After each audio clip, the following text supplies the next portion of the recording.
Hey guys, how you guys doing today? Doing well. I love it. I love it.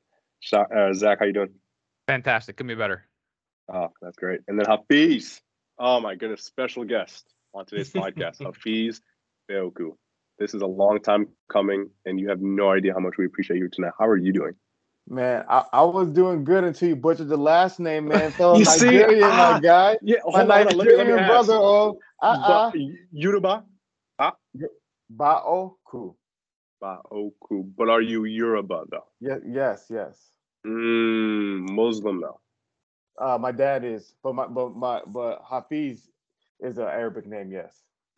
That's right. Okay, I remember we talked about that in Atlanta. Oh, I love it. I love it. Hafiz, again, we are so grateful to have you here today. And you know what? I want to thank you from the bottom of my heart because as I was telling Sean and Zach before tonight, that you are a busy man, got a lot of stuff on your plate, and you could be anywhere this evening, but you're here with us, spending some time with us, and we appreciate you. But yeah, no, let's hop right into it because I am so excited and absolutely thrilled for tonight's podcast because we have the most special guest, in my opinion, thus far, Hafiz from the Roommates and the Affluent Standard, which we'll talk about in a bit. But yes, I'm your host, Olayinka Famadu from On the Fly podcast. I got my co-host Sean Lacey and Zachary Owen, and again, we have the special guest Hafiz. Hafiz, I know all about you, and I'm excited to learn more about you. But can you tell us a little bit of who Hafiz is and what he's all about?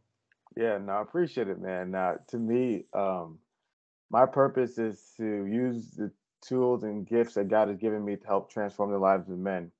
So I have been doing that in many different venues, whether I was a teacher, filmmaker, author, and YouTuber, podcaster.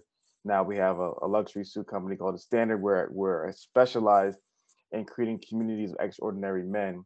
So to me, my whole life mission, vision, and purpose is to see men win and blossom. And it's been a privilege to be able to see it for all these years. That's beautiful. No, I remember when I first heard about the Standard. Well, actually, let's go back a little bit because the Roommates, one of my boys, and I know he's going to listen to this, and he actually was the one who accompanied me at that Atlanta show, Tyrone Johnson. I know, shout out to you. I know you're going to tap in this podcast. When he put me on to you guys, which was probably like early fall semester of 2021, I was like, this is a fresh take on, masculinity and male development. And that's just something that I'm super passionate about. And Sean and Zach know that. And you guys just talk about it so biblically and so in such a way that's just like, politically correct, sure, but also in a way that's mature. And I love that. And I appreciated that. So I tapped in more, I tapped in further. And I'm not only a guy who has a passion for finance, but I'm starting to build passion in, my fitness, in my fashion, in my faith, in my, in so many more pillars. And, the Roommates really encompass a holistic man. I love that. And then when you guys dropped the Affluent Standard late last year, I was like, oh, okay, I'm going to tap into that.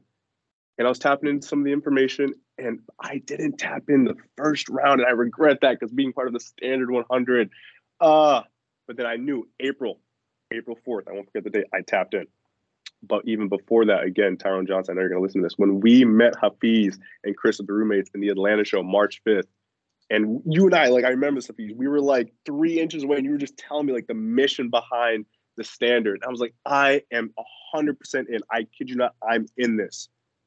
And I'm in it. And this is one of the greatest investments I've made like thus far. But again, we're going to talk about that a little bit later. Hafiz, I remember a great Roommates video you talked about delayed gratification and I think the 10 simple steps to financial freedom. Do you remember that video? Yes, sir. Yeah. So can you talk about that for our audience and our listeners? Because I know Sean, Zach, and I, we are so ingrained in delayed gratification, right? Putting off, those shortcuts or putting off the little things now to kind of get the big benefits in the long run. Can you talk about that and the importance of that? No and then problem. also maybe your monk story when you were our age, like 22. Yeah. Okay, how old are you? I'm 22. Sean? I'm 24. Zach? Same, 24.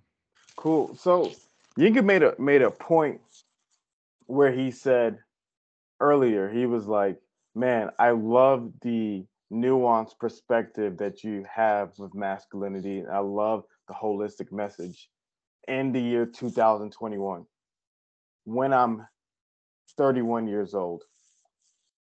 And what happened is when I was 21, I was the most zealous, most intense guy you'll ever meet. Because I had a message, but nobody cared. Nobody cared. Nobody would listen. And I remember I paid all my money at that time, graduated college, and I wanted to create YouTube videos at this time. Mind you, this was before YouTube was anything, around 2011. I wanted to create a YouTube video, so I created a YouTube series with me and my guys. We did a 10-part series on manhood, masculinity, all things like that, and it was so much fun. But it cost probably like $2,000 to put it all together. And at that time, when you're 21, graduate college, that's a lot of money. So to me, it wasn't a sustainable model. It wasn't sustainable.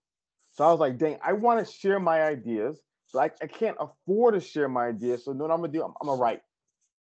So I started writing. And I started a blog. And I was writing for years there. I share all those things because when it comes to delayed gratification, it's something that you as a young man don't understand it, but you always understand it later on when you look back. Because we want it now. I'm telling you, there was nobody at 21 who in here wanted it more. All the ideas I'm saying now, they've been refined over a 10-year process. But if I'm being honest with you, they were fire back in the day too. You know what I mean? It wasn't like I turned 25 at 28 and then all of a sudden I started look. No, I'm talking about I had books, notebooks like these, literally filled with ideas. So many from 21. Same stuff I'm saying now. Oh man, those were ideas back in the day, but nobody cared. Delayed gratification. Saying no to shortcuts today in order to say yes to success tomorrow. And so to me, God was taking me, in my opinion, because I feel like he's holding me back. But he was taking me on a journey to learn that. Mm-hmm. And when you're young, it's so hard because you live so much in the moment. You know, like I would argue that I can't, forgive me if I'm incorrect about this. I think I heard this somewhere. They said if you take a clock, you put it on a child's arm when it was born, and you put it on the mom's arm when it's born, and it's an exact identical clock, nothing breaks down, everything remains the same. In 35 years, the clocks will have different times. I can't explain it. These guys way smarter than me explain it. But to me, the concept is time is relative. Based on the age. When you're younger, you're moving so fast, time feels slow. But then when you're older and you're moving so slow, time feels fast. So there's this interesting thing that goes on when you're young. You live in an accelerated state of being, you know, and you're constantly looking into the future, but constantly wanting things today. And so that makes delayed gratification even harder. And so to me, I think when you understand the process of becoming the man that you were created to be, though it's hard, looking back, I haven't met a man who has any regrets on taking advantage and being in a position to have delayed gratification. So Hafiz, I have kind of two questions that kind of segue from what you were just saying and tie into a little bit. Yeah. The first is that based on, you know, how time moves when we're younger versus how time moves when we're older, and on the delayed gratification track, do you think that, or I guess, how does taking kind of a step back, say when you're 30 years old and looking at, you know, what your dreams were when you were 21, 22, do you think that it's good to, I guess, pay attention and think of this is where I dreamed of being when I was 22 years old, and I'm here in the moment right now. Yes, I'm thinking about the things, 5, 10 years down the road, but do you think it's good to take a step back and just take it all in? I made a video about this with some of the guys in the standard, and I said the problem with successful men is that they're so busy focusing on climbing Mount Kilimanjaro that they never celebrate climbing Mount Everest. And that's exactly what you're talking about. You're so consumed on the next destination, you never celebrate the destination that's already arrived. This is one of the biggest reasons why in the standard we have quarterly experiences where I take where I take the guys and we go to different cities around the world and we celebrate success for the reason of exactly what you're describing. Men need to celebrate. As much as you guys look back or look forward and say, man, I want to be here. You at 14 is probably very happy. He's probably very proud. Wow, like this is great. I'm here, but we don't celebrate that. And so one of the biggest things I remember, I was listening to Gary Vee. I'm a huge Gary Vee guy, and I was listening to Gary Vee talk, and Gary Vee said his only regret in life was not celebrating more. He said it was the only regret in life. He never went on a vacation, supposedly, never did any fun. He said, I didn't celebrate enough in my 20s. And so, no, I agree 100%. I think that's a problem that a lot of guys face, that they don't celebrate the moment and they're so consumed with the future. And trust me, I'm in that category. Yeah, I read the book Yinka recommended to me, The Way of the Superior Man, and that mentions how men and masculinity thrive off of and are fueled by their mission, right? And their destination, breaking through their goal and achieving, right? And so as soon as you achieve your goal and get to the peak of where you're trying to get to, naturally, you're just going to set your sights on the next one as well, right? And so if you continue to repeat that over and over and not recognize and celebrate where you've come from, what's the point of doing it at all? 100%. It goes back to Adam Sandler makes so many great movies on a deeper level. It seems like comedy, but man, he's making some serious philosophical movies. And a child like movie that he made was Click. You remember the movie Click? Yep. And it was so powerful because you saw like he was always fast forwarding life. Yeah. And man, this is movie. I just thought about a movie right now, another movie as we're talking. And this may or may not be relevant, but I'm telling you, it's super powerful.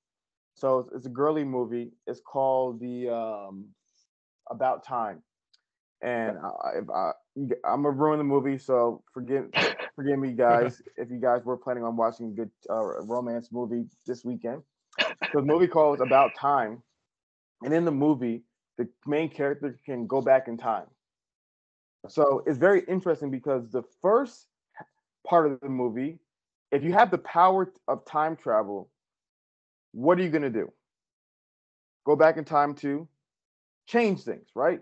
Okay, I'm going to go back and change myself so I can make the basketball team. I'm going to go back in time and ask that girl out. I'm going to go back in time and study for the SATs more. I'm going to go back in time and like you spend the first half trying to go back in time to change things, right?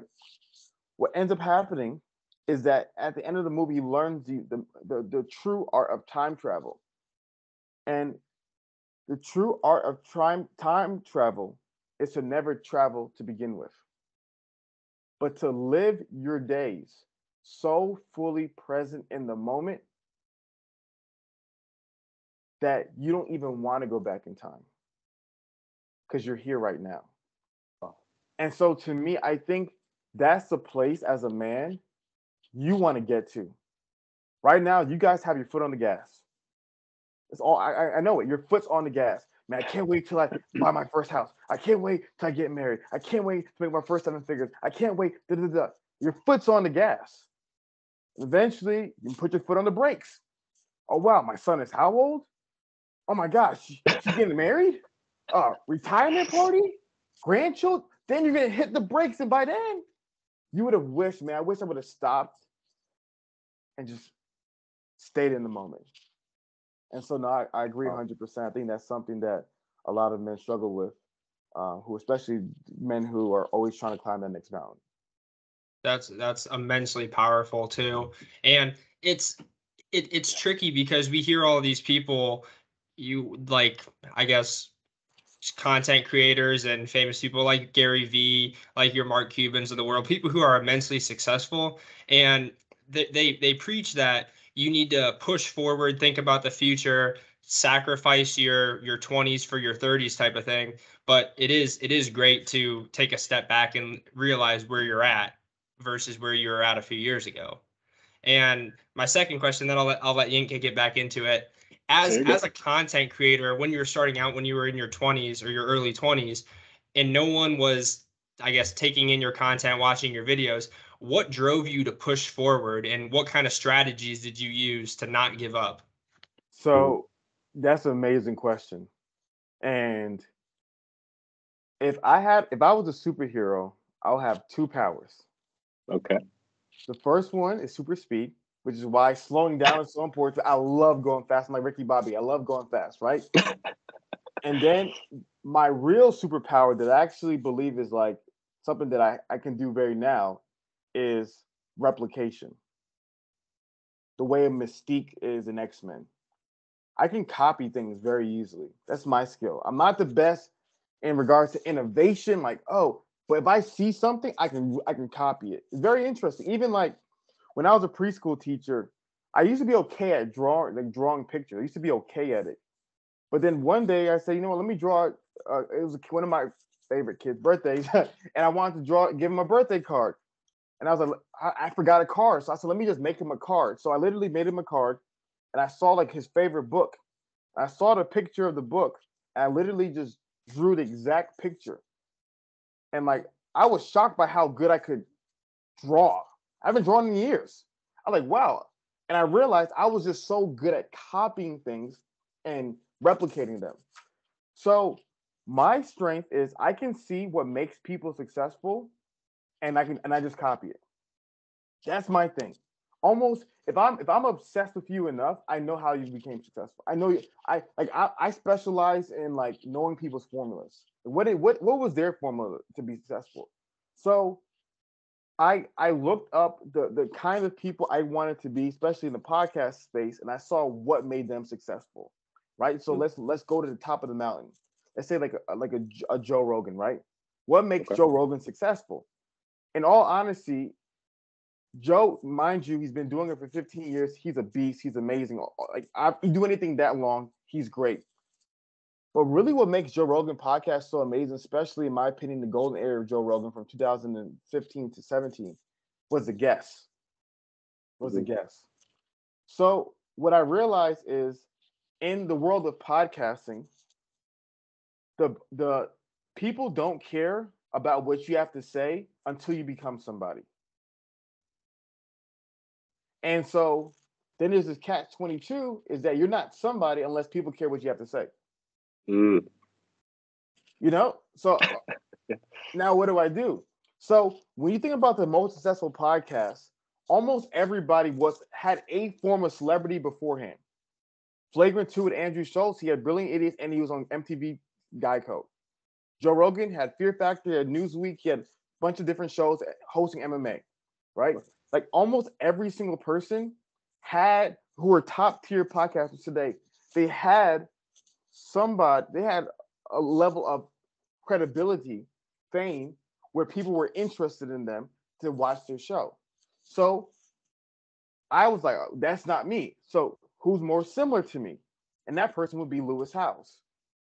And what I realized from Lewis Howes is that he was able to get some top big name guests and then use that to continuously build himself up. So I realized that collaborations are the best way of growing as a content. It's the fastest way. You know, you can maybe have a viral video, and those are rare, right? Or you can collaborate with somebody and then they like it so much they share it. So that was my methodology, and that was a strategy that I copied. So what I would do is whenever somebody would go on Lewis's podcast, Joe Rogan's podcast, Andrew Schultz's podcast, any podcast I follow, I would reach out to that person. And it took me a lot of years to get anyone who's close to that level, right? But I just kind of copied people's methodology, and that resulted to the semi success that we have today. Mm-hmm. Yeah, iteration and collaboration. I love it. Yeah, no, and I can see that. Yeah, the School of Greatness. I can see a lot of parallels, and I absolutely love that. No, that's beautiful. And us as content creators just starting, you're completely right. Where we might have a message, but if we are nobodies in the space just yet, no one's going to listen. And again, people, the kind of guests like you, Hafiz, and our previous guests as well, you're bringing light to us, and we appreciate that from the bottom of our heart. So no, I could not agree more. And now I kind of want to transition into a topic that really hits home for Hafiz and I, right? So, growing up in a Nigerian household, Nigerian family, right? Kind of what was that like for you? I want to kind of see the similarities. What was instilled within you? Let's say the certain characteristics, but then also too, did you or did you not, like I, have a money conversation? Or was it a negative connotation about money? That would be interesting for me. Yeah. So I'm gonna answer that question. I'm gonna give a little bit of advice as I'm answering the question as well. Yes. Go. So my dad is the opposite of what you would expect a traditional Nigerian man to be. Okay. He's literally the opposite. My dad is a very egalitarian person.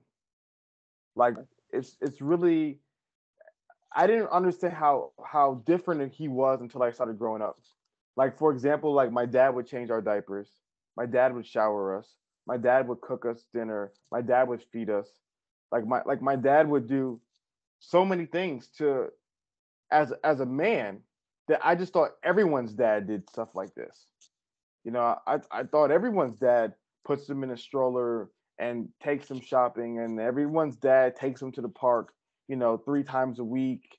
Like, I just thought that's what dads did. And it wasn't until I got older I realized that's what moms did. And a lot of people, they never even saw their dad besides that one day a week, when they have to go to church on Sunday, whatever, right? And so my dad being there instilled great identity in me. Great identity.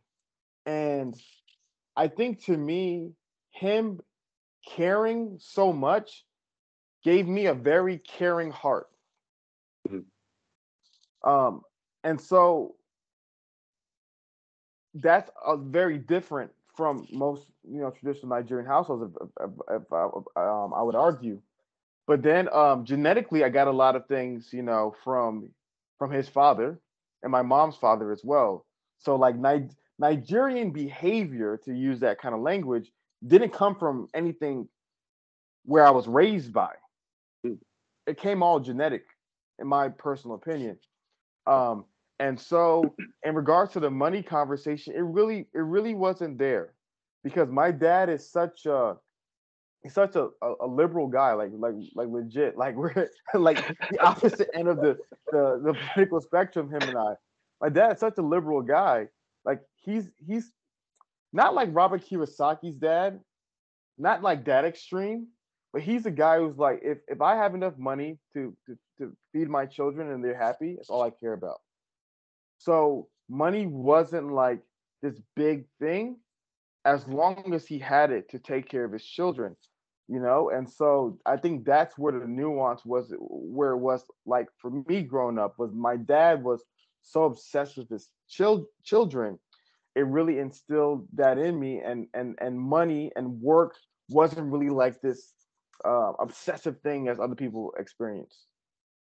I see. No, that's interesting you say that, because I grew up with a very traditional Nigerian father. So just hearing that, it's like, wow, that's flabbergasting to me. No, that's interesting. And for me, also growing up in a Nigerian household, I asked the money conversation because it's so interesting. My passion about finance, because I think it's just something that I have a natural knack for. Studying engineering, numbers is kind of a fun thing for me. but also too, it was kind of also like a void that was just not talked about in the household. I talked to this briefly with Sean and Zach that, like I mentioned, as I prefaced with the question, there was just a negative, if money was talked about, it was a negative connotation, like, you know, wealthy people are mean and greedy, or we don't talk about money in this house, or don't even keep your money in a bank account because the government can take it. Things like that, right? I'm like, there's no way all these things are true. It's probably just a lack of information, or it's a lot of, you know, what news tries to tell, you know, my parents trying to pass that on to me, or traditions of what, you know, money conversations were. So that's kind of a lot where my passion for finance came from, because I was a lot self-taught and I enjoy teaching other people. But then now, kind of a question, like sub question off that question, your passion with male development, right? Where did that emanate from? Was it something like my passion that came from family, or was it a certain experience you had, or where did that come from? When I was 4 years old, I remember being in preschool and we had Burger King. I eat Burger King for 11 years after this day. We had Burger King. And I have memories growing up where it's how I remember. I'm not saying this is what happened. This is how I remember it. I remember sitting at a table with a bunch of my friends. And then every 2 minutes, someone else left the table. And it eventually got to a point where I was eating my lunch during lunchtime and I was all by myself. I remember crying, being so sad and hurt. And I remember the teacher coming and sitting next to me so I wouldn't be alone by myself. That experience is one of my earliest memories. I have like 5 of them, similar to that. That experience made me very empathetic to people being by themselves and being lonely. Fast forward, growing up, I was always a guy in school who, if someone had no friends, I wanted to be their friend. Like there was, like I think I talked about a little bit on a video today. Like there's this social leprosy that happens when you're young. If you're like the loser in school, like other people don't want to be around you because then there'll be a loser by affiliation, association, right? And I never had that. Like I felt like, wow, because I saw that kid as a guy like me when I was 4 was by himself. So I always had compassion for people, and I always just had, you know, like the most, you know, weirdest group of friends. It's very interesting. Fast forward to 19 years old, I became a Christian my sophomore year of college, and I had a desire that was started to like well up in me because there was so much information that I learned from becoming a Christian that I felt like a lot of guys didn't have it. And I felt like man, I've been walking around like in total darkness without this information. And so many other people are walking around without this information. I want to give it to them. Mm-hmm. So that began my journey of like helping men. Because when I was in college, I actually retired from playing college football because I was like, man, like my passion wasn't football. It was just literally helping men now, which made me become a preschool teacher. Then eventually I became an elementary school after school teacher. Then I became a middle school teacher and then a middle school football coach and high school teacher and high school football coach. So like I spent my life doing it every age. And the biggest thing that I can say is that a lot of people doing it now, it's like, in my opinion, it's a fad. And it's theory. The dope part about what I've done, I've been doing it for so many years, I don't have much theory anymore. I have results. I have kids who are 15 years old. I met them when they were 4. I know them. I have kids right now who are 26. I met them when they were, how old was he when I met him? 13. You know, I have a lot. I got a lot of people who can tell you, man, when I was 12 years old, when I was 15, when I was 17, when I was 18, when I was 5, when I was 9, when I was 30, he told me this and he gave me this and this. So to me, like that, like it's years of it. So I really believe that the desire to help just really started at that age, and it also started with my dad, just being there. And because he was so helpful to me, I just always wanted to be helpful to other people. And so that's kind of where my passion for helping men came from. I love that. It's as if, the information that you're disseminating, you wish you had at that young age. And then you acquired it and now you're, paying it forward or going full circle by giving that information out, because there's people who are walking around, like you mentioned, without that information. And you're like, well, I was their age and I wish I had that information. So let me share that. I love that. And that's exactly, what we're doing with FLI, with a lot of information and the passion that we have with finance. We're taking all that in. We have a passion for it, and people need this kind of information. And we know that they need the information. So why not give them what we wish we had, let's say, because our demographic is like 5 to 6 years younger and then 5 to 6 years older, right? All these kinds of people who wish they had the information that we had and we had, that we wish when we were their age. But no, I absolutely agree. And I love that. And kind of, now taking into the next question about finance. I remember in one of our recent The Standard conversations, you mentioned the phrase "winter is coming," right? Yeah. And this is something I'm super excited to talk about, because if I'm not mistaken, are we currently in a recession now, boys? Legally, I mean, by definition, we are. We are, right. So we're already there. Winter has came, right? So for those, well, first off, can you kind of talk about what that means, but then also too, how people can prepare? Because this is a long game now. This is a long game. How can people prepare for winter now that it has come? Do you guys remember the old childhood story about the grasshopper and the ant? I think so. Okay. So Yes, sir. you can know this, so I shared it with the guys in the Standard as well. So there was a grasshopper who was playing his fiddle in the middle of the summertime, having the time of his life. And then he saw a bunch of ants with food on their backs crawling into the ant hole. And he was like, "What are you guys doing?" And the ant said, "We're preparing for winter because it'll be very cold and there won't be any food." He said, "Cold? No food? Look around. It's hot. There's food everywhere. Come play with me and have fun." He said, "No, man, we gotta work for the wintertime." Fall came. Grasshopper was still playing his little fiddle, eating food, having a good time, saw the ants crawling around again. He's like, "Hey, what are you guys doing?" "We're preparing food. The winter's coming. The winter is coming." What do you mean? "It's going to be cold. There's going to be no food." "Cold? Food? It's great outside. Look at all the food here." Grasshopper went back to playing. The ants went back to working. Winter arrived. The ants were in their tunnel, playing the fiddle and eating the food. And then the grasshopper was outside, freezing to death. Very interesting story. Going back to your original question about delayed gratification. Mm.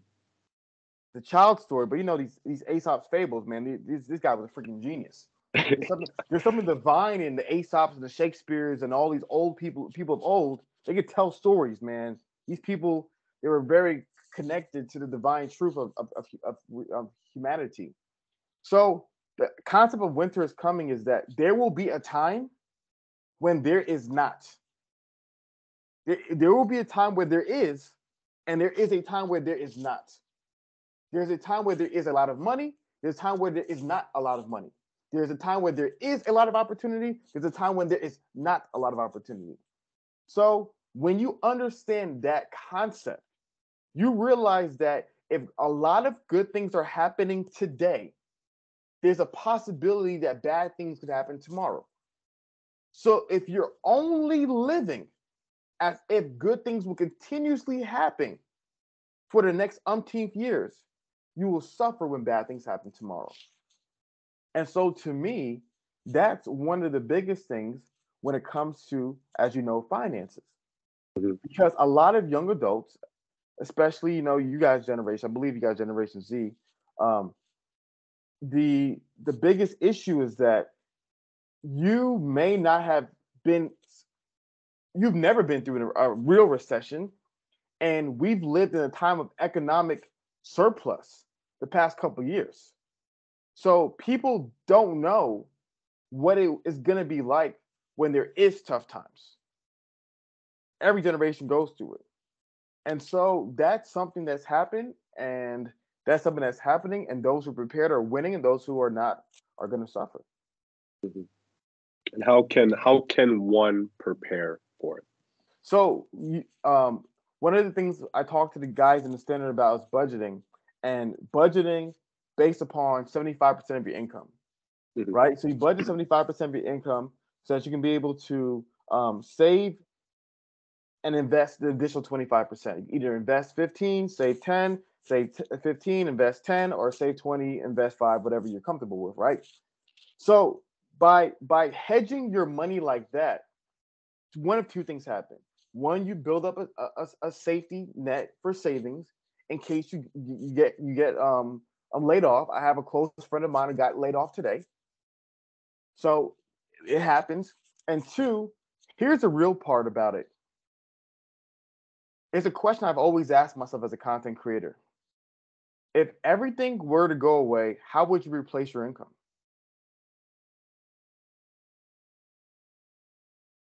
Like if you're a content creator, let's say you're making $10,000 a month, you're a content creator. If that all was to go away, how would you replace that income?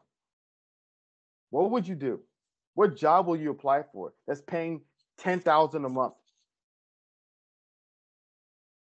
I think about that quite often.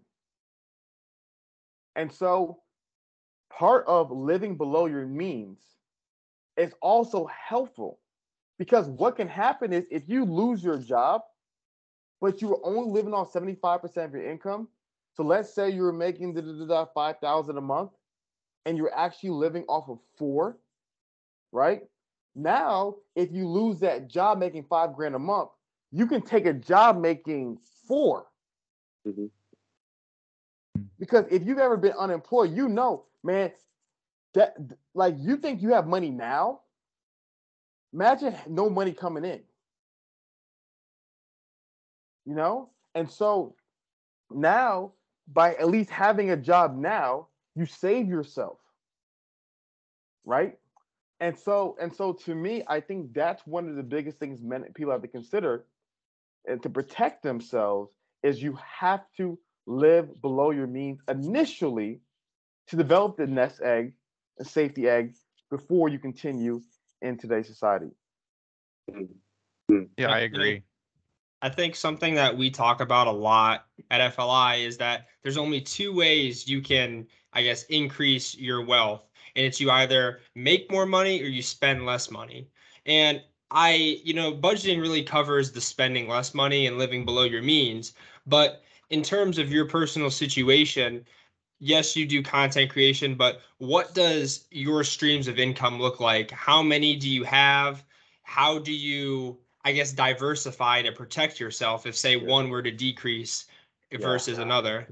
It's an amazing question. So I think there's a myth about streams of income that is being talked about today. And a lot of people are saying you need to have 7 streams and 8 streams and 9 streams. I'm like, okay, who's managing all these streams? Like, really? Like I really believe that, like, the problem, in my opinion, in today's world with content is so many people are creating like this entertainment, this educational entertainment, but it's so much entertainment, it's not even reality. It's like reality TV, right? Give them just enough reality, but just enough reality will make them happy. So we got to spice it up. That's what a lot of content creators do.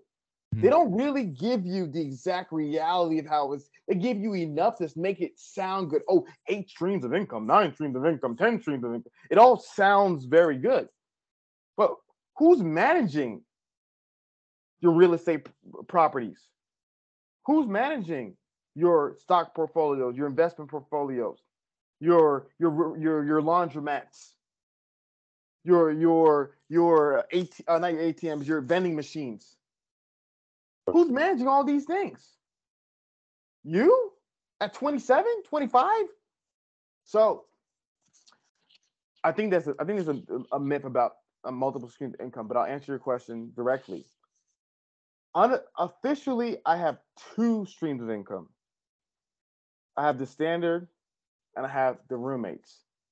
but those things are broken into multiple different avenues within those things.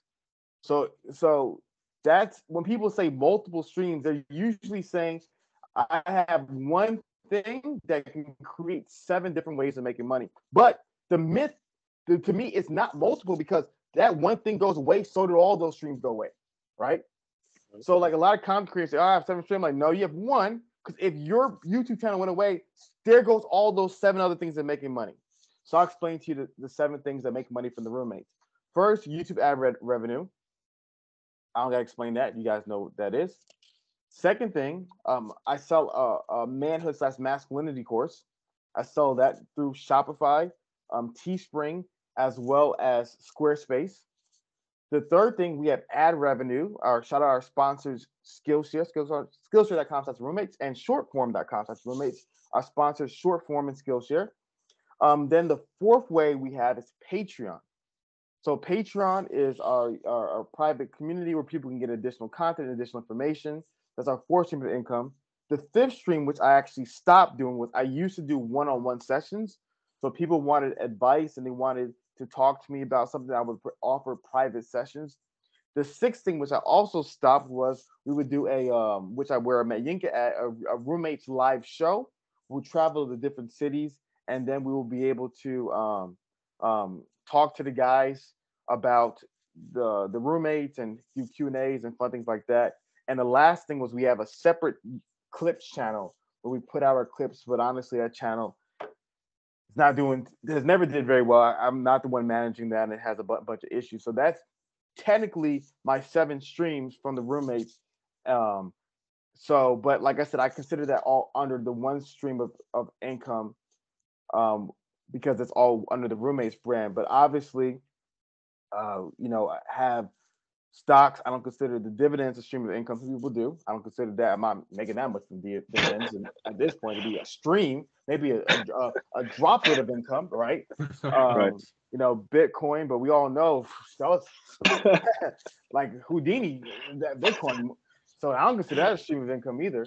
Have index funds, but that in today's market, I'm losing money on that too. You know what I mean? So that's like, I don't have all these other things are not streams anymore. You know what I mean? They're so the 2 major things I would consider is the roommates and the standard. Okay. And if I'm not mistaken, like you just mentioned with your clips channel, with a couple of these streams of income, it sounds like you might have delegated a lot of these income streams to other people to manage, because you mentioned a ton of these streams, but you're probably not the one managing every single one of these. Oh, you are. I am. Besides the clips channel, that's what I'm talking about. Who's managing all these things? Mm-hmm. That's my weakness. My biggest weakness is delegation. There's a book I should have brought it. It's in the car. It's called Traction. Yep. Beautiful book. Game changer. It's a game changer. But to me, it's like so yeah, I'm managing all those things. So I just think people are lying when they're telling me they're doing real estate, and they're doing laundromats, and they're doing vending machines, and they're doing this, and they're doing that. I'm like, bro, no, you're not. No, I don't believe it. I don't believe it. Maybe they are. Maybe someone you're paying and companies managing all these things for you, but you as an individual are not doing all these things. So those first 6 I'm doing them all myself, but then the last one, somebody else was managing it for a little bit, and then I actually, confession, I took the clip channel also. I was like, I need to do this too, and then I totally had a mental lapse, and I was like, bro, I can't do all these things. Mm-hmm. I agree with you completely. The delegation is that's my biggest goal for 2022, is to learn how to delegate. And thankfully, I've been blessed to work with Zach and Yinka on this, and this has given me, I guess, light years of experience into the delegation. Reading Traction and working into the EOS mindset as well has been huge. Yeah. I think as we talked a little bit about living beneath your means, in that same vein, I know lifestyle creep can be a bit of an issue for people who finally find their way into other streams of revenue and income. And even though if they're making more money, it's just leaving their bank account right after. Is that something you have found yourself doing? Is there ways you kind of keep yourself in check? Kind of elaborate on that. Now we having a podcast. I'm gonna throw some numbers at you. Talk to me. In 2000 and what year was this? 2020 when I filed those income taxes. No, 2019. 2019, I think I filed my income taxes when I finally went full time with the roommates. I think I made $38,000 that year, and I was maybe able to probably save a good 10% of that, which is solid. And I lived off of whatever was remaining. The following year, when I made $98,000, right? In my brain, I was like, hold on. Let's say I had $20,000 saved. It's still a lot, right? It's still a lot.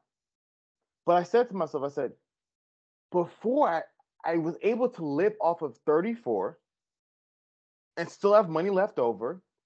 Now, when I live off of 94, I only have 20 left over. So that means my living expenses went up to what? $74,000. No, $78,000 because I was making 98.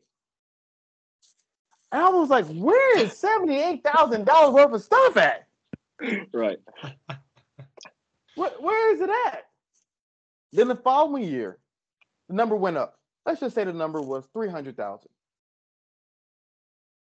And I was like, okay, I've saved $100,000. I made $300,000. That means I spent $200,000. Where in the world is it $200,000? Where in the world? Where'd it go? So, lifestyle creep. Let's talk about it. Because I am a man who's experienced it. But I could honestly say, I feel as though I understand. I can provide a little nuance to it. The first year you make the money, make a lot of money. I call it shock money. You're shocked. This is how much money you have. You've never seen it before. But you're also shocked by how fast it can leave your wallet. I tell the story all the time. Remember I told you, I made $34,000. And what year was that? 2019. There was times I made that in a month. And you're going from, hold on, wait, I made $38,000. I made it in a year. I made it in a month, but I used to make it in a year. So you're shocked because the numbers, they don't make any sense. Because to me, bro, when all throughout my 20s, I was living off of I think when I was a teacher, I was making like 51,000. I think after taxes, I was coming to about 3,300 after taxes and life insurance, not life insurance, health insurance and all that stuff and TRS plans and things like that. So to me, bro, I thought I was balling back then. So to me, when it comes to the shock money, you're shocked because you're just not expecting it. So, but you're also shocked by how quickly it can leave. Because one of the things that I did, good and bad, was I gave away a lot of money. Because in my brain, I didn't need this much. Somebody needed money. Oh yeah, here you go. I was giving away money left and right. I was like an ATM. and I remember doing tax at the end of the year. I was like, dang man, I gave away $40,000. And you shocked by how quick the money can leave. But here's what I've learned. Some of that is good. Because there is a level of celebration. Is a celebration frugality balance. Where on one end, you have the guys say, you know what, if I'm making $250, I'm gonna live like I'm making $40 and save $210. To me, that might be a little too frugal. You're still the guy who has your old beat up car that you take into the mechanic every day. Because what ends up happening now is when you're not making money, you make a lot of decisions that take up your time. And so when you make more money, you're now able to trade your time with your income to get your time back, right? Right. So there's little things that you do that might add up. Like, for example, you might pay for Clear at the airport. Why? It saves me time. My time is my money, right? So you pay the additional money for Clear. You might pay for Uber Black. Why? Because time is money. Instead of waiting for 18 minutes for the Uber, I'm waiting for 2 minutes for an Uber. So there's certain things where just off a lifestyle perspective, like for you guys, this is cool. I would love to see you guys in the studio. I would love a nice studio with the lights, like what Flagrant 2 is doing now. I would love to see you guys in the studio. I think it'll make this show at least 10 times better. At least. At the minimum. At the very minimum. I guarantee whatever number you're doing, add a 0 to that if you guys got a studio. That's a lifestyle creep. Hey, let's save money. Let's not get a studio. Let's just save money. Let's do it over online. So there's certain things that a lifestyle creep is necessary. You know? And right. And there's a balance, right? If you're a guy who's in sales, and let's say you're selling life insurance, or you have a Series 7 license, right? You're in the financial industry. You can't be pulling up wearing H&M suits. It don't look good. Nobody wants to work with a guy who looks like he's wearing clown suits. So you might have to invest in nicer clothes to be able to deal with nicer clientele, right? Mm-hmm. And so there's this balance where I think is not talked about enough, because on one extreme you're gonna see the people who just totally, they're making 50, they're spending 50, they're making 75, they're spending 75, right? The guys always, no matter how much more they're making, they're always spending. But on the other extreme, you have the people who are making $50,000 a month and only spending 5 and saving 45, but living like a peasant. So I think there's this balance where some lifestyle creep is necessary as you improve as a man in life. Right. And Hafiz, honestly, that's something that one of my mentors told me probably 2 years ago. And when he first told me it, I was shocked, because I had grown up and my parents had always told me, they're like, you need to do things for yourself. You need to mow the lawn. You need to change your oil. Like all of those tasks that are considered relatively easy tasks. They're like, you need to do those yourself because you shouldn't waste money paying people. But now I look at it as like, say my time is worth $100 an hour, $200 an hour. That task, I can pay someone $25 an hour to mow the lawn. I'm getting $175 back that I can use to do something that makes more money. 100%. Right. Exactly. Now that's relative, right? If you're broke and you're trying to live off, extremely paycheck to paycheck, then it might be worth, changing your oil. It might be worth cooking more meals, than instead of swinging by a restaurant, But if you are grinding with your nose to the grindstone and, you're having to put off a task that's going to return you more money, than it costs you to go drop your car off and pay someone else the money and the time, to change oil for you, if it's, more profitable, if it has a higher ROI for you to swing by and, buy food than making it yourself, at that point, yeah, it's worth it. 100%. And there's many layers to it. So let me give you an example of like frugality / lifestyle creep. So right now, I'm looking for a home in Dallas. Okay. And I'm looking for a home in Dallas. And Dallas real estate is very expensive. Very, very expensive. Right.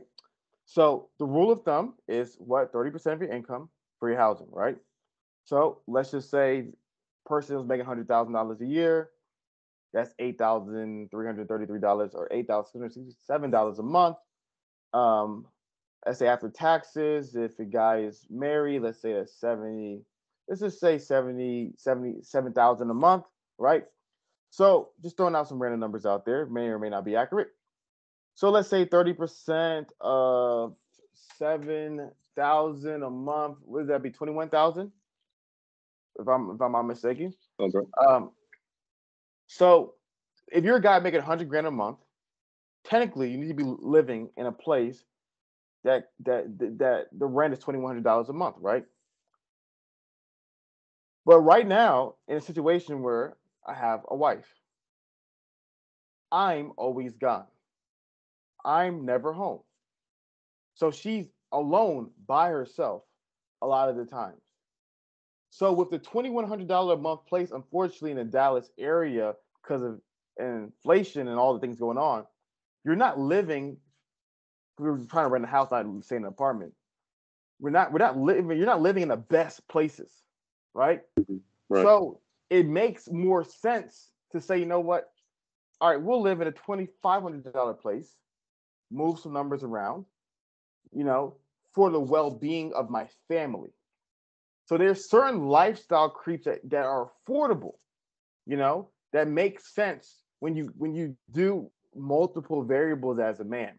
And so that's why even for me, I spend a lot of money. Yeah, I spend a lot of the money, but I know I spend it on a lot of really important things.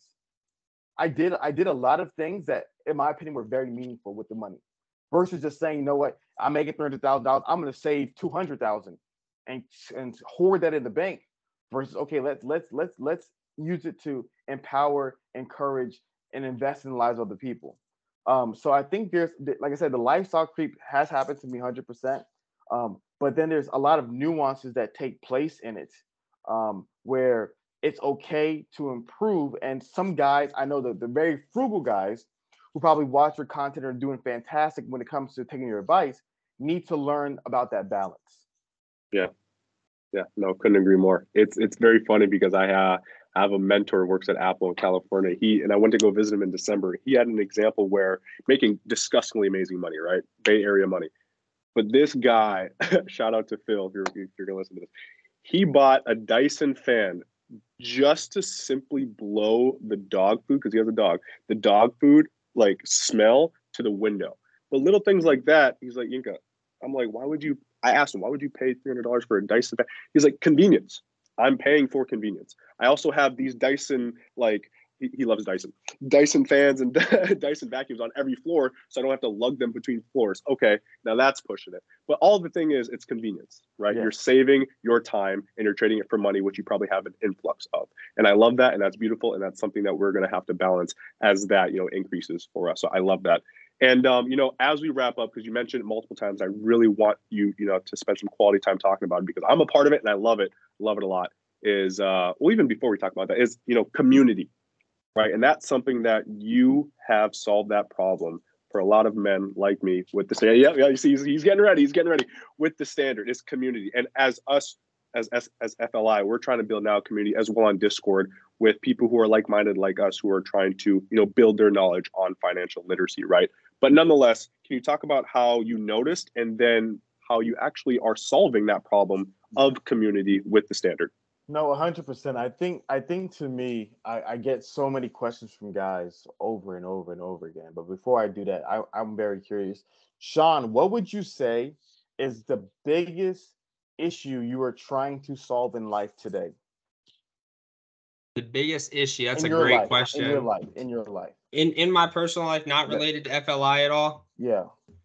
Honestly, it's what I talked about earlier on the delegation. So you're not gonna like me saying this, but currently I work on FLI. I work a full-time job in engineering sales. I own rental properties. I run a detailing business. And one of the biggest things I work on with one of my mentors is scaling and delegation, and how to put processes and procedures in place so that I can focus on the tasks that are the high dollar tasks and not get bogged down by the menial task. So the delegation part is the biggest challenge in my life for sure.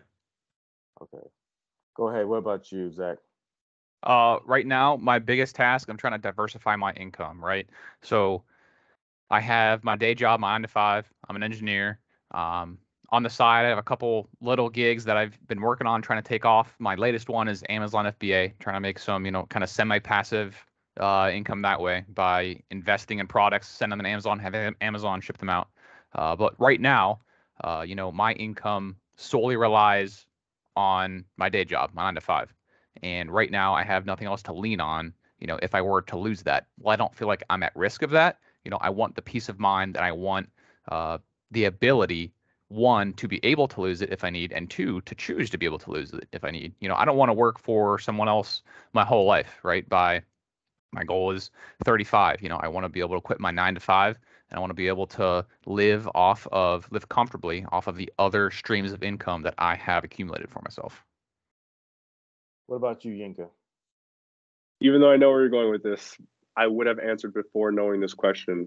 The biggest thing I'm really struggling with, or what I'm working towards diminishing, is loneliness. And why I say that is I remember talking to you about this at the Atlanta show, and I'm so thankful that we had this conversation, is where not necessarily related to finance as the other two, which is good. That's, everybody has different things they're going through.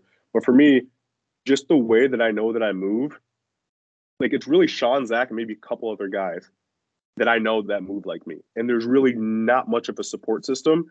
And the people I try to bring up, it's like, I'll try my best and they don't really take the information. So I don't want to let you go, but like, I got to keep on rising. I got to keep on soaring, right? But it's so lonely in this space of just getting to the next level and grinding and getting into these spaces. I remember talking to my boy Tyrone. Again, you'll see where I'm going with this.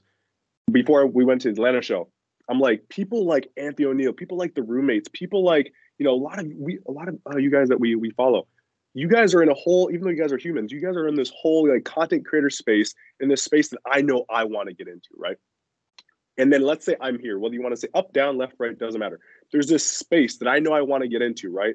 In this space where I'm at, I feel like I am a teacher among a ton of students, like my friends, family members, people I try to just put on randomly. But there's this space that I want to be a teacher among a ton of teachers, or a student among a ton of teachers. I want to learn. I'm tired of being a cup, or that I'm just pouring into people. I want to be poured into, right? So for me, there's not that many people to pour into me. So it's just loneliness, whether it's like good quality friends like my business partner here, Sean, Zach, or my mentors, and that's it. So for me, it was loneliness. Great. So I am obsessed with just hearing people's stories and their problems and their challenges and the issues that they're dealing with. And you guys have shared a lot of really powerful things that to me embody men who are doing very well in life. Third level issues, as I like to describe these things. And one of the things I found is that everybody has a problem they're trying to solve. Zach has a problem, Sean has a problem, and he has a problem. What if Zach solves his problem, Sean solves his problem, Yinka solves his, I solve mine, and then we now together solve each other's problems? Dang, man, bro, I suck at delegation. Sean's like, yo, man, bro, I remember 3 years ago, bro, I had an issue as well. Let me tell you the exact thing that I did, exact process to crush it with delegation. Bro, thanks, Sean. Man, I suck at diversifying my portfolio, man. I feel so over leveraged at my job. I feel like they have too much power over me. Zach's like, hey, man, bro, I remember that problem, man, about 4 or 5 years ago, bro. I was super over leveraged with my job. And I felt like I had no control, no freedom. And this is exactly the steps that I did to do that. What if there was a world like that? So many men are trying to reinvent the wheel. It's 2022. Everyone is like, I'm trying to solve a problem that so many guys have already solved it. And can tell you, do A, B, C, D, E, F, G, problem solve. And not just this idea of, okay, well, easy for you, Yinka, you're an immigrant. Easy for you, Sean, you're a white male. Easy for you, Afish, you're handsome. Like, not just to say, oh, this worked for him. No, it worked for Sean, Zach, Jason, Tommy, Rakeem, Chingwei, Muhammad, Raul. It's worked for, it's proven. So to me, I realized that's what a lot of community is. A lot of community, a great community, a community of excellence, is a community of men who have solved their primary problem and is able to now help solve the problems of others while simultaneously being able to receive solutions to their secondary problems from the other men in the group. And that's what expedites the process. Mm-hmm. It expedites the process by guys coming together, pooling their wisdom and knowledge, learning things together to achieve success. I tell the story to the guys about Mr. Beast. He was on Joe Rogan a couple months ago, and he was sharing information about his success. You know, Mr. Beast is not the largest YouTuber on the planet, and he said that he had a group of 10 guys who were also YouTubers when he first started off, and they were all obsessed with YouTube. And he literally said what we would do is we would live our daily, whatever 9 to 5 job, then maybe from like 5 to 10, we would just make YouTube videos all day long. Just do YouTube videos. Then from like 10 to 3, 10 to 4, we'd hop online and just share notes. Oh, bro, red thumbnails do this. Bro, if you add this to your video, this. Hey, man, cut it at this point. It makes the audience feel this. Everyone sitting down, everyone trying to solve their problem, and everyone sharing the results. He said within a couple of years, all of them had over 1 million subscribers. All of them had over 1 million subscribers. Why? You solve Zach's problem. You solve 1,000 other Zachs. You solve Sean's problem. You solve 10,000 other Sean's. And it gets to a point where it's just like, man, I have a clear path for everything.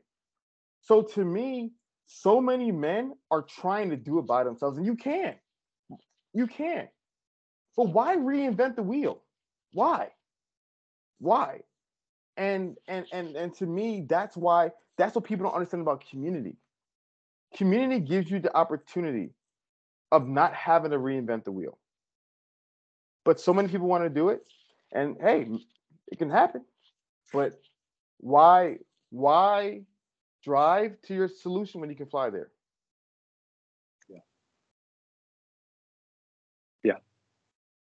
Yeah. No. That's immensely powerful, and I'm experiencing that within the standard. And just so people understand, like, what is the standard? And now, after saying all that, because it sounds like an amazing community, how can people tap in? Yeah. So the standard is one of 2 parts. It's a luxury suit company, and also creates communities of extraordinary men. So I'll break it down in 3 different ways. So the standard has 3 functions for every man. We want you to dress like a 1% man. We want you to live the life of a 1% man. And we want you to become a 1% man. The standard is a group of guys who want to be excellent and great. It's not a group for average guys. No disrespect to anyone who's like that, who wants to live a mediocre, semi-passive, regular life. It's not a group for you. There's no shame in that. If you want to be a guy living in Minnesota making $45,000 a year with your wife and your 2 kids, and you live in your $200,000 house, that is a beautiful life. If God has called you to do that, there's no shame. You're not less of a man. You are a totally competent, successful man that we need to celebrate for living that life. That's just not what we're trying to be over here. I want to be around guys that want to be excellence in every area of your life. And so while the suits take care of the dressing, right? Because they're luxury suits, for the everyday man that look amazing. But also the community solves the latter 2. And I'll explain to you how the latter 2 work. Living the life and becoming. Let's do living the life. I have this, most people know I have this love-hate relationship with Red Pill content, where I'm always going back and forth with a lot of the content creators in that space about some of the good and the bad, a lot of bad that they teach in today's society on YouTube. But there's a couple guys that do content like that who I absolutely love. And one of the guys, his name is AMS. YouTube channel called Alpha Male Strategy, very toxic stuff, but I love the guy.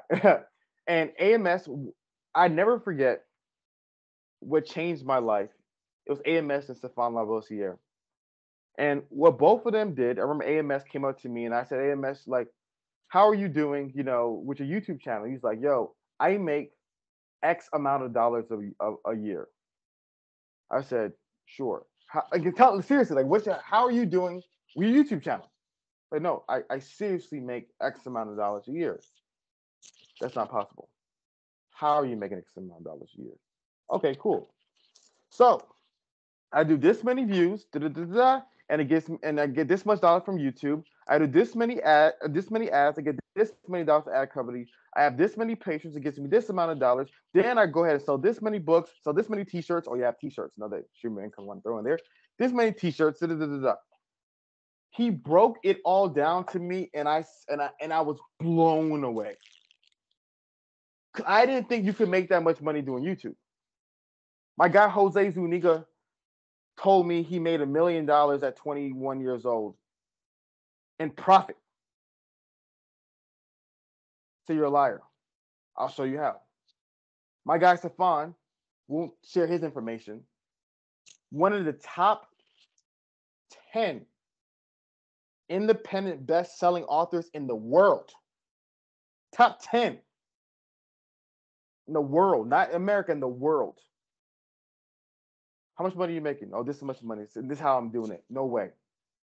When I saw it, it changed everything. Changed what was possible. The story of the mile, right? They said a human could not run a mile in 4 minutes because if so, his heart would stop. So people were like, "Oh, it can never happen." The guy ran a mile under a sub 4 minute mile. Literally that same year, 5 people broke it. They saw it happen. Same thing happened with Mount Everest. No one can climb Mount Everest. They climbed it. What happened the following year? Living the life, seeing it, it's one thing, right? That's what happened to me. But imagine if you can touch it. Imagine if Sean could fast forward to 32 years old for a day and see what it's like to be 32-year-old Sean.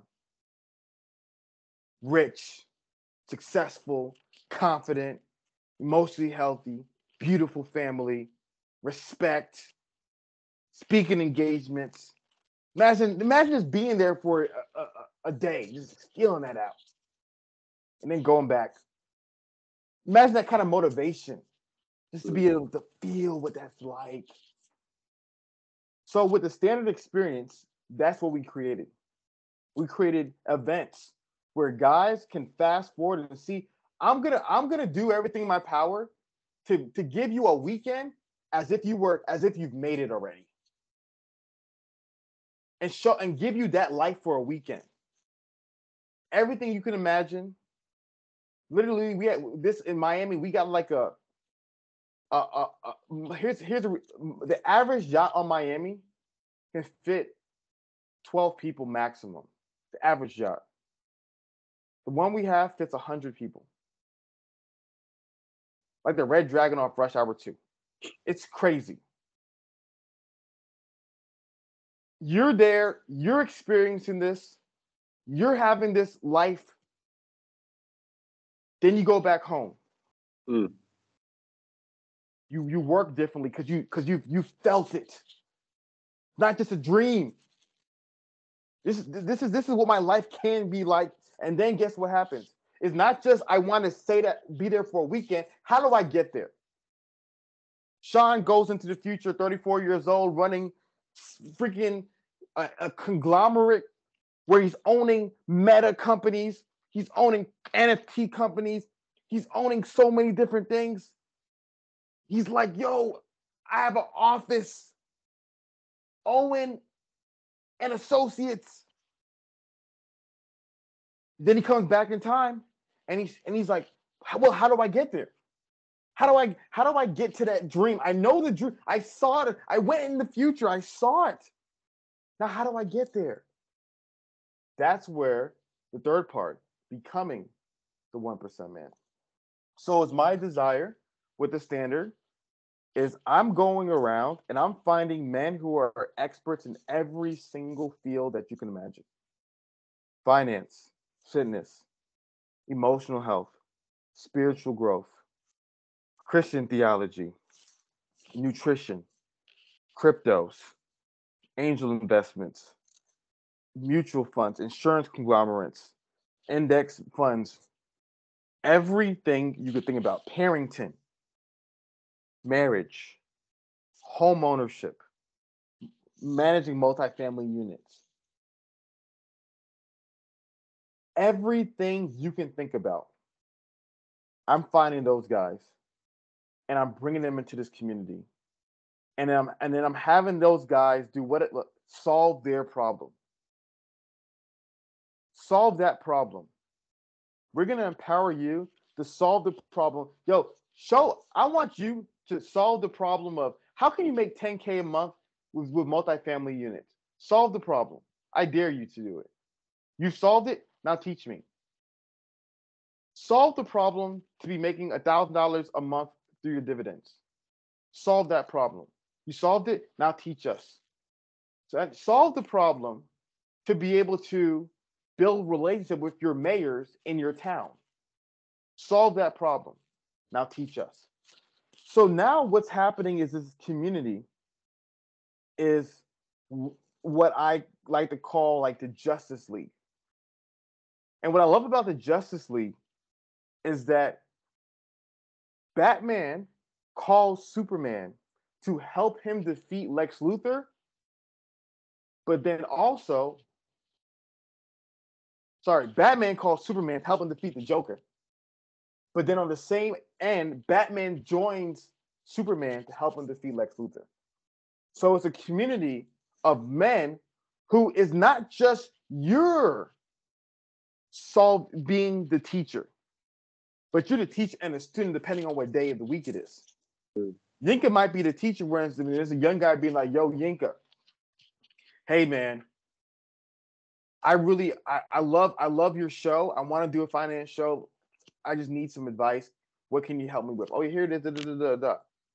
Then Yinka's enjoying time with his girlfriend. He wanted to propose. Hey, Hafiz, man, before you propose to your wife, what were some of the steps you took before you got serious? Oh, Yinka, here it is.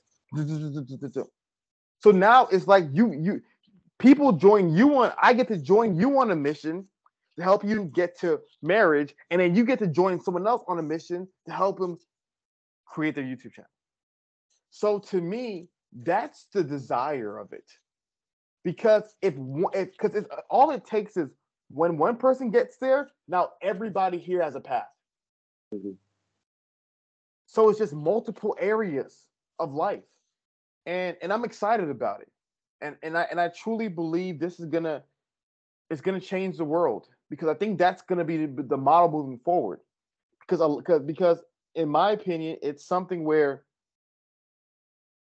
society is breaking down and fragmenting in a lot of different areas, and community is something that a lot of people are lacking.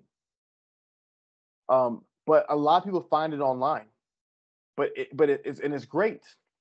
But what if it can grow where you're at as well? And not just you have to wait once a week to talk to your friends from afar, but it's growing where you're at as well, with people who are like-minded on the same page. I think that's where a lot of people want to get to. And so with the standard, that's exactly what we're building, exactly what we're creating. And right now, to answer your first question, that was a super long answer, but to answer the second question, how can somebody join? Well, we only accept people seasonally, and it's going to change. We only accept people seasonally. So each season we say we're only going to allow this many guys into the community. And so the two ways people can join is that they can sign up for a membership. And currently, right now, for this year, for this launch, it's one-time fees and lifetime memberships. One time, so you don't ever have to pay membership fees. So guys like Yinka who are already in it, there's gonna be membership fees in the future. The guys who are in it already will never have to pay those membership fees. So everybody is our gift to the guys who are early innovators to it. So you can pay for the membership, one-time membership fee, you're in, or you can buy one of our suits, and the suits come with a membership. And similar to the membership thing, you do it once and it's free. And I'm gonna share you something else a little bit about that community. So I don't think people really understand how these things work. So I'm in Dallas right now. One of the most prestigious country clubs in the world. The country is called Dallas Country Club. Many of you guys may have heard of it before. Dallas Country Club has a waiting list of about 30,000 men. True enough story. Alex Rodriguez was rejected from Dallas Country Club. Didn't even let him in. Some elitist type stuff, hint of racism. It is what it is. Dallas Country Club, I think this guy, the first black guy, got accepted to it in 2014. He was waiting for 13 years. How long the application process was for 13 years. Then it's $100,000 initiation fee to get in. So this is like an elite of an elite club. Let me tell you what happens in Dallas Country Club. So one of my friends who's not in the club but affiliated with people in the club told me that currently there's a part of Dallas called Oak Cliff, and they're trying to renovate Oak Cliff. So imagine like gentrification, and they're trying to take an area of town and make it into like upcoming, trendy, young adult party where you live where you party kind of place, right? So there's a government contract available for Oak Cliff for $50 million to a contractor who will take on that location. $50 million grant. Here's the kicker. Because Oak Cliff is a historically black neighborhood and all the Black Lives Matter stuff that's been going on and all the identity politics, they're saying it has to be a black developer. Well, how you feel about that? We'll talk about that later. It has to be a black developer, right? The problem is nobody in Dallas Country Club knows any black people first and foremost, let alone a developer. So now they're asking around their contacts. They're like, yo, hey man, does anybody want a $50 million government contract to redevelop Oak Cliff? $50 million. That'll change your whole life. Your whole genealogy's life. But mind you, that deal came out because they had nobody in-house to be able to get that deal to. Imagine how many of those deals have been going on all these years. All these inside deals. You don't hear about these things. Yeah. You don't hear. They ain't putting it on Forbes. They ain't putting that on Yahoo Finance. We all know how it goes. You don't hear about it. When the world hears about it, it's probably happened 3 years ago. And so to me, what I've seen is in certain communities of people who are doing well, it's just so many things going on. So many advantages going on. And I want to give as many guys opportunities to be a part of that. I want to build communities like that. Where let's say one day Sean's like, you know what, I already made my millions, and you know what, I want to run for governor somewhere. I want to run for office somewhere. Okay, cool. I'm interested in politics. Here, how much you need for your campaign? I'm trying to raise about 20 million. Okay, we got some guys here. I can probably raise you 10. Let's do it. And we also know. Hold on one second. Didn't Yinka run for governor in Minnesota? Let me call Yinka. Let me see how that process was for him. And so to me, I think for the guys who are so serious about leveling up and becoming the best version of themselves, that's my dream. And then also my dream is that it's for guys to win. So it's for guys like Yinka to come and grow and blossom and say, you know what? Hey, I want to start my own Discord. I want to start my own podcast. And we're like, yo, blessings, blessings, blessings, blessings. Because what happens is men like you to win as long as you're winning behind them. As long as you're winning behind them and you're winning along their lines, you see, I'm telling you, I love your mentors. Your mentors are great. I hope nothing but the best for you and your mentors in the future. Things change when people view you on their level now, or you're trying to get past them. The relationship changes. The advice changes. The help changes. The benefits change.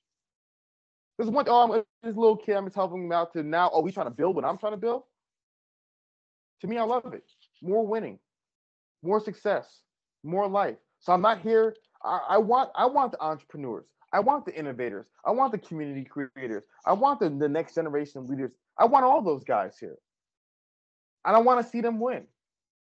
And so, man, I'm excited about it. And like I said, I've spent my life. I did preschool, I did elementary, I did middle, I did high, I did college, and with the roommates, I spent so much of my time helping young adults who were just getting their foot off the ground. Now I'm ready to teach AP calculus. I want to be with the guys who are ready to go to the moon.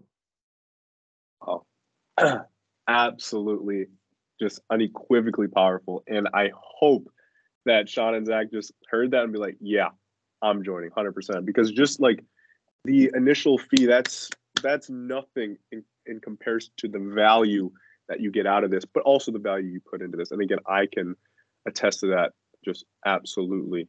And wow, I love that, Hafiz. I'm so very much looking forward to where this is going in the next couple of years, you know. So I appreciate that. No problem, man. I think to me the one of the things is just really important is that guys like you guys have other guys like you guys. You know, Mm-hmm. especially when you're younger, because it's cool when you have a ton of mentors, but you need those other young guys who are hungry like you are, who are getting after like you are. You know, it gives good perspective, it gives good balance, um, and it's just really helpful to be able to bounce off these ideas with other people who are crushing it. And so to me, I just think that, man, a lot of guys are at it by themselves, and I'm just like, hey, man, we can work. You can go fast, you can travel fast by yourself, but you can travel far with a group. Yeah. And it's just my desire to take men as far as the dreams will take them. Yeah. No, again, that's beautiful. And I think within less than 10 days, I'm going to be experiencing that Miami experience. So I'm super excited to hang out with you. Come back and tell them the stories, man. Sounds good. What we have planned is going to be out of this world. Yeah, I'm looking forward to it. But again, Hafiz, we want to thank you. Where can our listeners find you?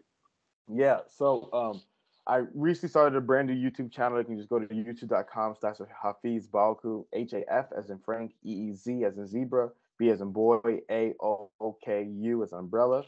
And Instagram is the same tag. No, my Instagram is different. It's at Hafiz HTX. I'm gonna be honest with you guys. At this stage of my life, it's hard for me to respond to everybody. I will try. If you put in the first sentence, I saw you on on the podcast, and I will try to flag those ones. But it's this stage of my life. It's just so overwhelming at times. But no, I'm just glad to be able to help as many people as possible, and it's my heart's desire to continue to see more and more men win in this world. We appreciate you and we appreciate your mission, Hafiz. Thank you so much. Any last words, Sean, Zach?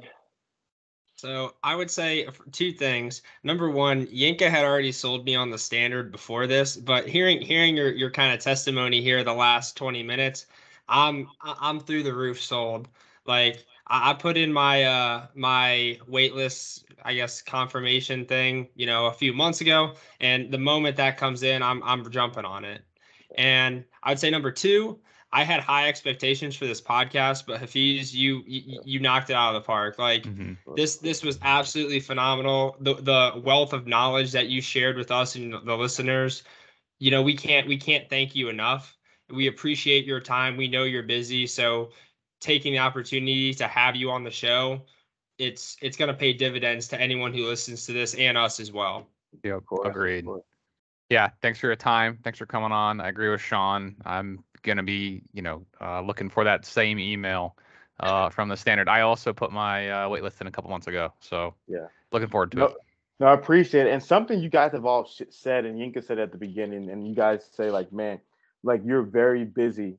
Thank you for your time. And I don't think you guys understand. Like, it's like this is like you telling me thank you for my time is like telling a bird thank you for flying or a fish thank you for swimming. Like this is my life. This is my life. Like this is what I do. Like this is my time. I'm not helping you. I'm helping. So this is what I want to do.